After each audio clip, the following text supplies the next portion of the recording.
Thanks for tuning in to Cooking with the Nacho Train. Today is our first episode and I'm really excited about it. What we'll be doing with this show is taking you through a full recipe of one of the Nacho Train specialties for you to make at home for yourself, your friends and family, whoever you want to make it with.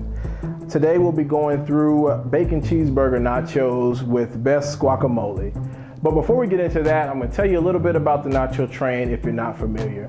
The Nacho Train is a catering company and food vendor and soon to become a nonprofit charitable organization. And we specialize in creating unique and outrageous and delicious varieties of nachos. So as of today, we have about 40 different flavors ranging from pizza and caramel apple and cookies and cream, birthday cake, anything you can think of, we make it.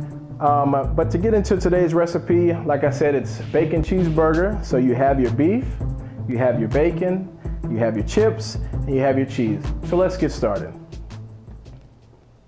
So what we'll be doing is first we're gonna start out with our beef. Start in your pan. You're gonna turn on the fire. I like to season mine with a little bit of seasoned salt. Flowers is the best. A little bit of lemon pepper. And generous helping of black pepper. You're gonna crush that up a little bit. Cook it on about medium to medium low heat for about 15 minutes.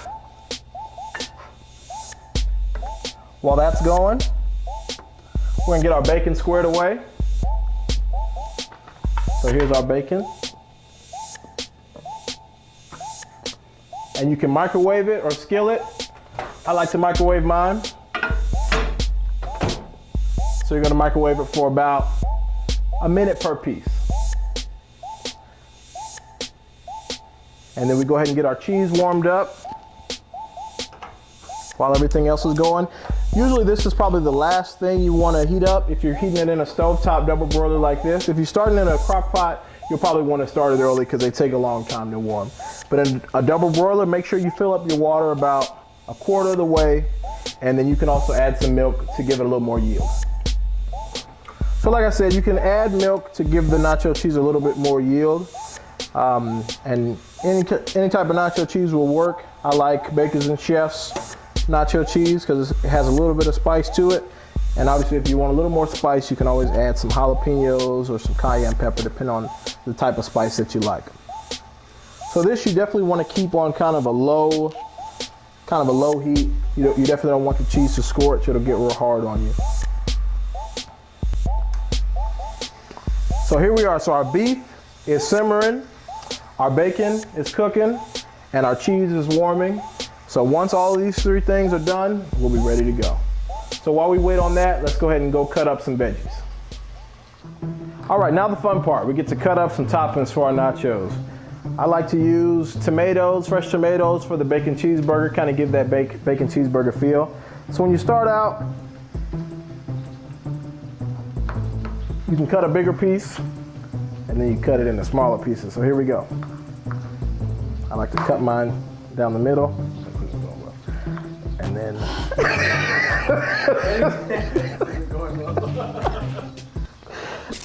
all right, tomato knife. And then you cut it into smaller pieces, okay? Try not to cut yourself.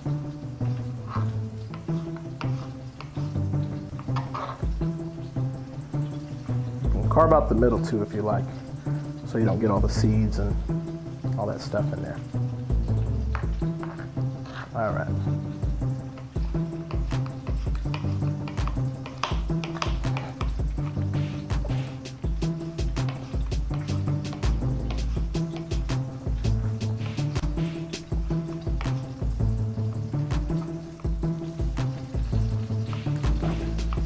All right, that's enough.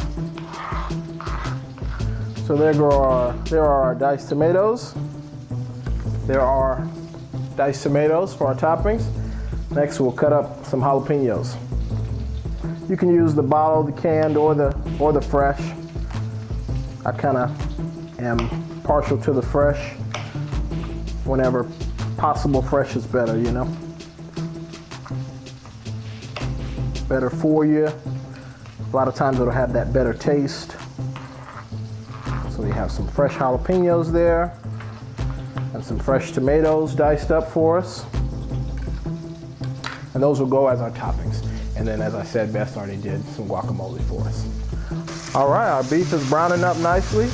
You want to make sure you're moving it around and getting it nice and brown throughout. You don't want any pink in there.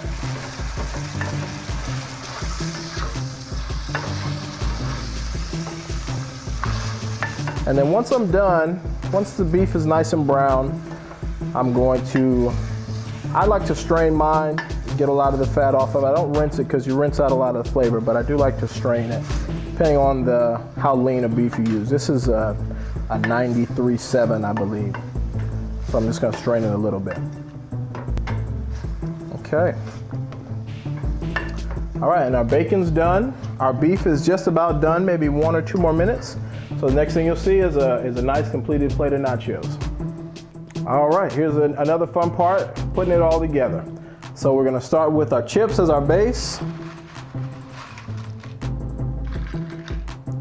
Depending on how many people you're feeding, a good serving is maybe, an ounce of chips, varies from 10 to 15 chips.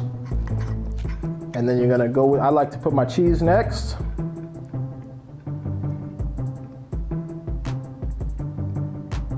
So you definitely want to get a nice good coating of cheese. Try to spread it around on all your chips. Not too much though. There's a lot of sodium. And then go in with your meat. So this is our beef and our bacon already mixed together. So I'm gonna put that on top. And then you can kind of have fun with it. So then we'll go in with our tomatoes next. Just put a few in there. Put some fresh jalapenos on top. Spread those around a little bit. And then a little bit of guacamole. Oh, almost forgot the sour cream. I'll be right back.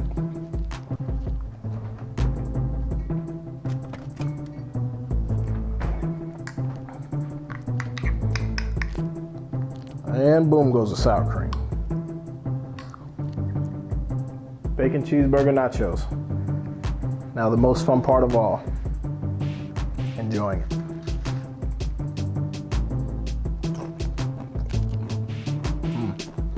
Oh man.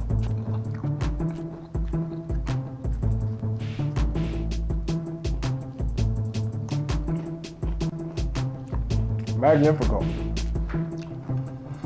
Try some. Have some. Thanks again for tuning in.